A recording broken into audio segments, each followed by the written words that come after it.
Bom dia ou boa tarde. Nesse vídeo eu venho trazer aí para vocês, matar a saudade, né? As aulinhas de física, nesse período aí de quarentena. Vamos fazer aí algumas aulas, algumas videoaulas por este canal.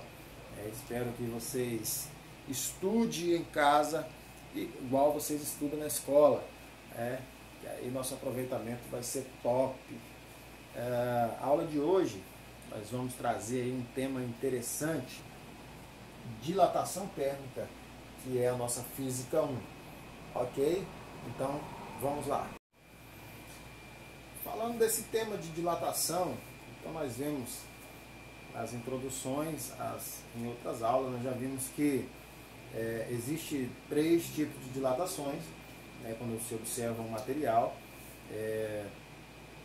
Dilatação linear, dilatação superficial e a dilatação volumétrica, quando se expande ali em 3 dimensões um sólido.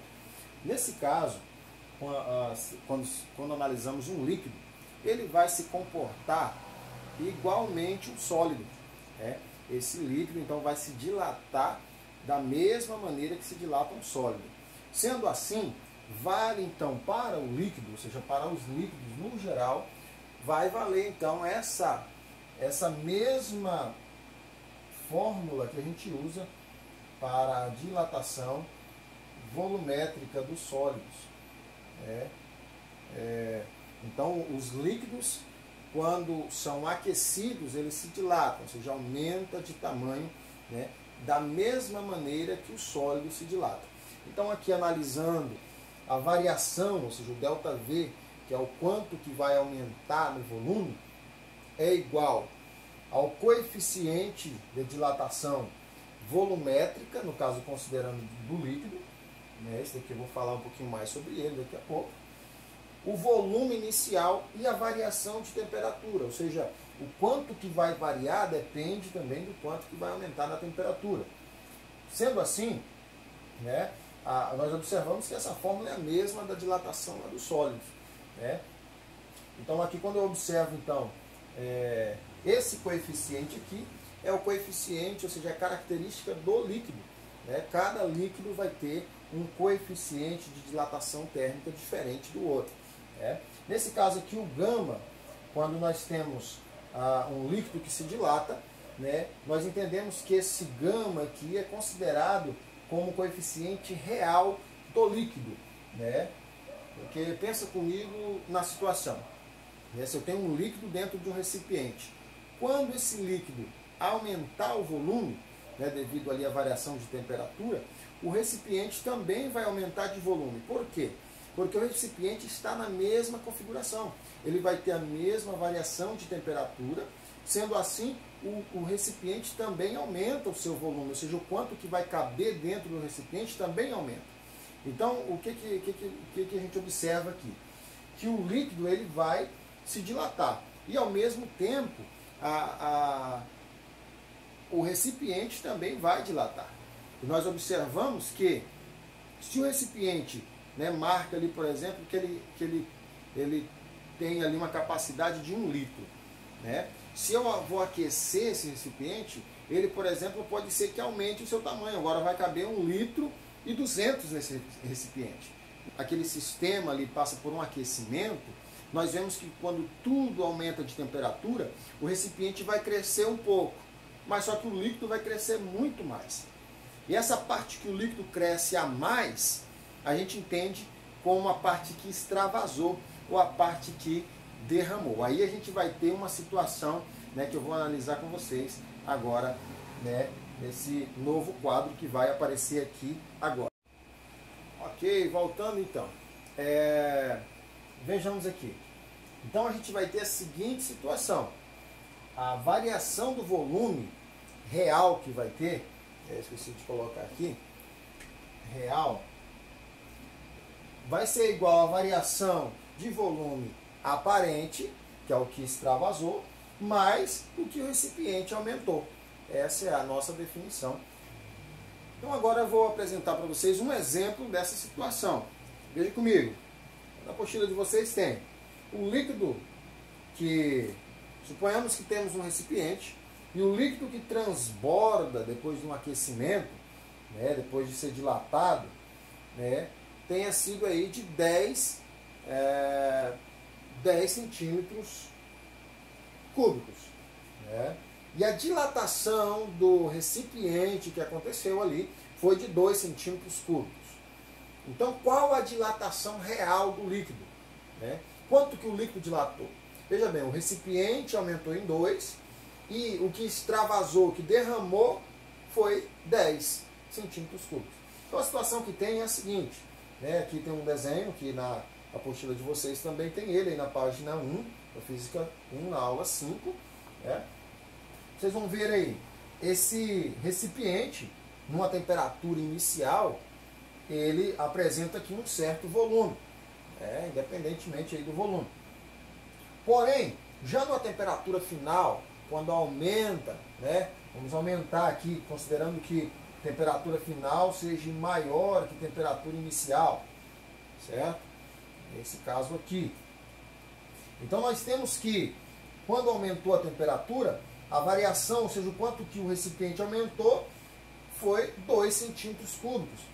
Já o quanto que aumentou no líquido, o quanto que derramou aqui do líquido, essa parte que derramou aqui, veja que eu tenho um recipiente que tem a possibilidade aqui, um canal, para poder derramar quando esse líquido aumentar. Né? A ideia que está se apresentando é que esse líquido está aqui, ó, no limiar aqui para poder derramar. Né? Quando aquece, então esse líquido começa a derramar. Essa parte que derramou aqui, né, é o que a gente chama de dilatação aparente. É o que eu vou ver que aumentou. Né? O que eu estou vendo que aumentou? É o que derramou. Só que essa parte aqui também dilatou, que é o quanto que o recipiente dilatou. Certo? Então, quanto que é a dilatação real desse líquido? Quanto que ele dilatou? Né? Como vocês já viram aqui, né, que eu coloquei aqui antes, né, que se eu tenho que a dilatação aparente foi 10 e a dilatação real foi 2, né, nós temos aqui pela definição que a dilatação aí real que vai ter, né, desse líquido, a dilatação real que vai ter desse líquido é de 12 centímetros cúbicos. Esse exemplo aí tem na apostila de vocês. Para finalizarmos então a nossa aula, tem um último detalhe que eu vou apresentar para vocês, que é a relação entre os coeficientes. Né? 3 dilatações, né, foram apresentadas aqui: dilatação real, a dilatação aparente e a dilatação do recipiente.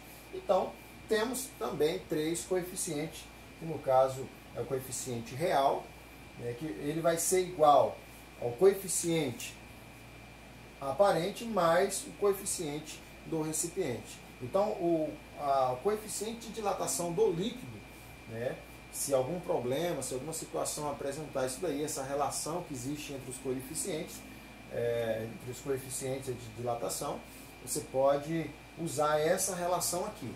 O coeficiente aparente, que é o coeficiente da parte do líquido que derramou, né, correspondente àquela dilatação ali que extravasou, ela vai ser somada com o coeficiente do recipiente, que é do material ali que constitui, né, o recipiente. Somando esses dois coeficientes, nós temos a dilatação real, ou o coeficiente de dilatação real do líquido ali em questão.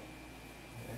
Outras ideias para finalizar aí a nossa aula é que a partir dessa ideia aqui, você pode obter, né, o alfa, o gama, né, aqui a dilatação aparente, e esse gama de dilatação aparente, você pode calcular, então, quanto que vai derramar, né, ou seja, qual que é o volume que vai se extravasar ali. A partir desse gama aqui, podemos fazer esse cálculo. Né? Porque a fórmula é a mesma. A partir do momento que você obtém, como que eu vou obter aqui o coeficiente aparente aqui? Se eu passar isso daqui para o outro lado, com sinal negativo, ou seja, o coeficiente real menos o coeficiente do recipiente, eu vou ter o coeficiente aparente. E com isso, eu consigo jogar na mesma fórmula lá de dilatação e calcular a minha dilatação aparente que vai ter no material. Certo? Quanto que vai derramar. Né? A outra questão também que a gente pode a partir daqui obter é calcular o coeficiente, a variação que teve ali no volume do recipiente, né? Mesmo que você não conheça o material, mesmo que a questão às vezes não vai te dar o coeficiente, né? A partir dessa relação, né, do líquido com quanto que derramou, né, você pode fazer aí, juntando as expressões, a gente vai ver isso em algum exercício, em algum dos exercícios, você pode chegar, né, a saber qual o coeficiente lá do que constitui o recipiente, ou até mesmo quanto que variou, né, do volume ali do recipiente, ok?